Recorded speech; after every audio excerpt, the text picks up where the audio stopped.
Sampai Pangeran Diponegoro pejuangnya saja cara pakai sorbannya sudah bukan Islami.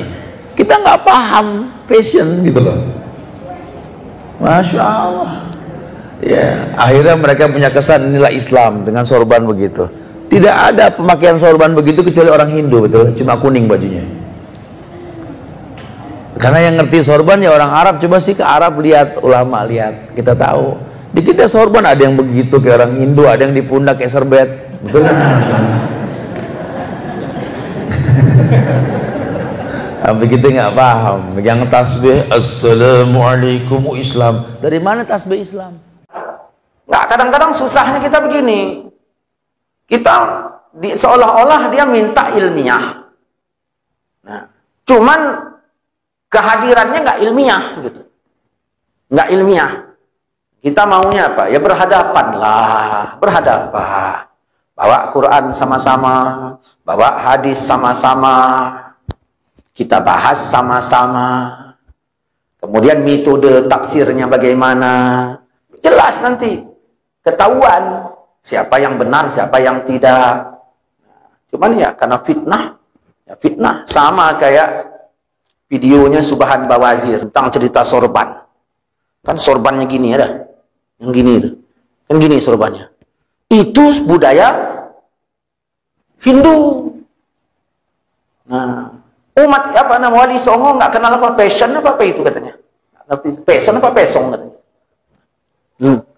Nggak betul itu. Kalau mau nengok pakaian Islami di Arab, di Mekah sana, tak ada yang pakai sorban gini. Yang kayak bapak gini nggak ada di Arab sana. Nah, kan gitu itu video Subhan Bawazir.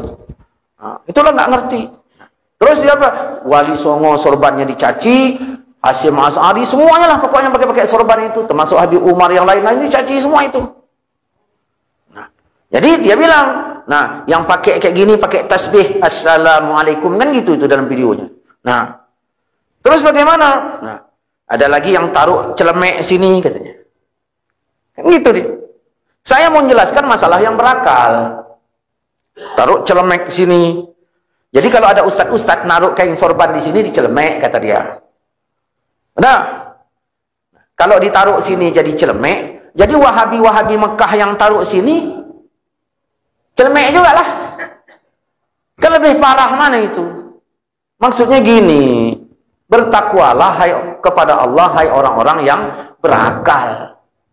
Tak diterima oleh dunia akal itu, seperti itu. Nah, maka kita harus tahu mana akal, mana doktrin. Nah, orang Wahabi mendengar ceramah saya seperti ini, marah kali dia orang Salafi itu. Kenapa? Karena saya menyalahkan gurunya. Kan begitu. Ya sama, aku pun nonton video itu marah kali aku. Karena mencemoohkan ulama-ulamaku. Dia marah karena gurunya, ulamanya, saya marah karena ulama saya. Dah, adil, adil. Dalam adil itu butuh dicari mana benar, mana salah. Kalau memang yang dibilang Subhan Bawazir itu benar, ya udah berarti salahlah yang ulama kita pakai. Kalau memang itu benar, makanya perlu diuji karena kita orang yang berakal, mana yang betul, mana yang salah. Nah, sorban itu bagaimana? Dua ada. Ini ada silangnya ini, ada ekor. Kalau ekornya ke bawah, itulah sorban Nabi. Kalau ekornya dua di atas, sorban malaikat. Waktu perang dulu, siapa yang bantu kita? Malaikat. Loh, yang mana malaikat? Tadi yang ada, kau nampak nggak ekor sorbannya dua? Nah itu sorban malaikat. Nggak ada. Malah yang begini nih kita cari beginian, malah itu yang nggak ada. Pertanyaannya, yang nggak ada ini dijadikan contoh, yang contoh ini ditiadakan. Kita bertanya, akal yang mana itu? Kemudian baru takluk dia ke hukum. Pakai sorban itu apa wajib? Kalau nggak wajib, kalau wajib berarti bapaknya aja yang betul sendiri, yang lain tak betul semua ini. Nah, kan gitu. Nah, maka ditakluk dudukkan dia hukumnya tidak wajib, tapi sunat. Khudhu zinatakum inda kulli masjidin. Indakuli masjid di sini dimaknai melakukan sholat. Jadi kalau engkau melakukan sholat, hendaknya engkau dandan yang pantas. Sebagaimana seorang yang sholat. Dengan baju yang lebih sempurna tentunya. Sempurna sesuai dengan petunjuk Nabi SAW. Di antaranya menutup kepala bagi kaum pria tentunya. Yang tidak menutup kepala sah. Jangan dianggap fasik masuk neraka, enggak. Ya enggak pakai menutup kepala, enggak. Hanya menutup kepala adalah sesuatu yang sangat dianjurkan. Bahkan Nabi itu tidak pernah melepas kepala, tutup kepalanya. Kepala beliau. Kecuali waktu ihram haji dan umrah.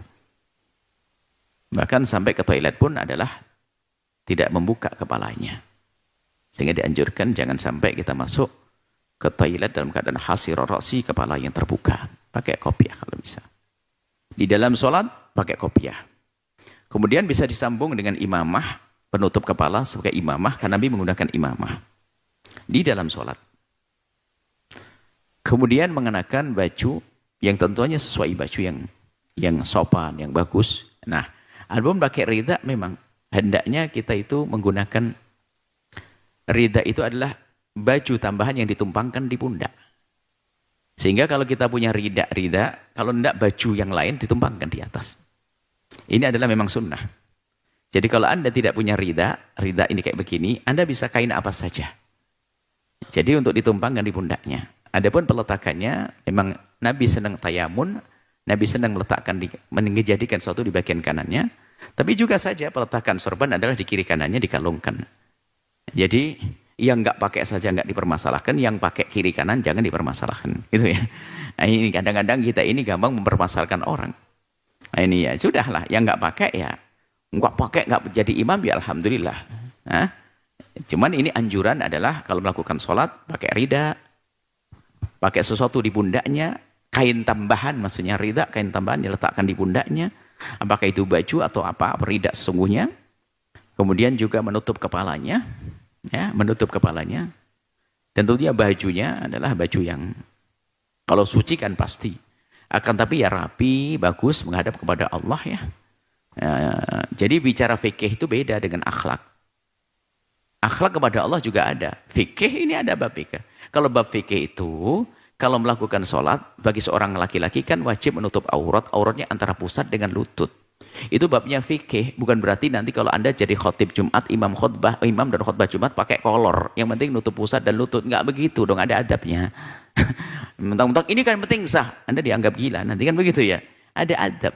Nanti ada pakai baju yang bagus. Nabi juga menggunakan istilah jubah. Baju rangkap. Kemudian ada rida. Intinya semakin cara kita berpakaian mendekati dengan cara Nabi. Tentu lebih sempurna. Seperti itu. Nggak bisa dipungkiri. Tapi biarpun pakai kolor tadi. Karena mungkin lagi di sawah. Bajunya nggak ada. Cuman dia pakai kolor dok. Menutup pusat sama lututnya. Sholat sah.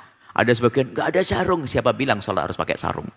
Ibu-ibu harus pakai mukena. Siapa bilang sholat harus pakai mukena? Ini bajunya ibu bisa pakai sholat. Ini kan karena orang salah ngaji saja. Sehingga meninggalkan sholat di sawah sana gara-gara nggak bawa sarung. Kolormu boleh Pak ahli surga. Kolor itu, kolor baju celana hitamnya orang kampung itu kan ada ya. Sambil kerja. Itu bisa untuk pakai sholat. Bisa masuk surga begitu. Di tengah sawah jangan sampai meninggalkan sholat. Kan nggak ada sajadah. Siapa bilang sholat pakai sajadah? Kan lumpur, siapa bilang lumpur najis? Ini malaikat tersenyum nih melihatnya. Ini orang nekat betul mau masuk surga ini kan begitu. So duduk di atas matang sawah dengan lumpur di jidatnya sah. Jadi begitulah, jangan dipersulit. Ada sebagian orang mempersulit, harus begini. Apalagi yang kena was-was itu. Wah ustadz was-was itu merusak jamaah itu. Wah ini semuanya jadi gak sah, harus kau udah ribet. Akhirnya banyak orang gak sholat. Nah, makanya Imam Ghazali paling marah dengan ustadz was-was. Dan jangan berguru dengan ustadz yang was-was. Nanti ketularan esok hari.